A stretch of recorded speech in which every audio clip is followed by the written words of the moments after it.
Barcelona এবং বেনফিকার match হয়েছিল, champions লিগের ম্যাচ, টপ 16।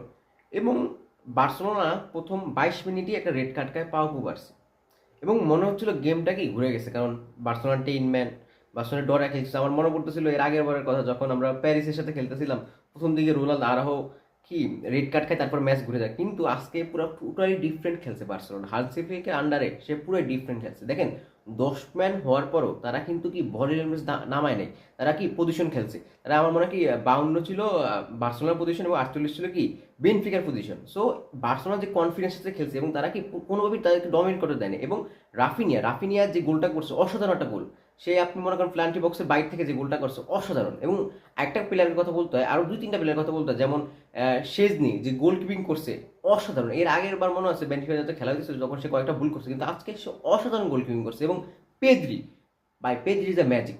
এবং আজকে আপনি বলতে পারেন আরও নাকি ভালো খেলছে, যেমন কুন্দে, ফ্রেঙ্কি ডিয়ং, সবাই ভালো খেলছে এবং সবাই মিলে কি আজকে টিম এফেক্ট দেখাইছে। এবং এটা আসলে খুশির ব্যাপার, হানসি ফ্লিকের আন্ডারে বার্সেলোনার উপরে অন্যরকম খেলছে। এবং আমার যে আশা দেখতেছি, যে পরিস্থিতি দেখতেছি, বার্সেলোনা এবার চ্যাম্পিয়ন্স লিগ বড় কিছুর আশা রাখে।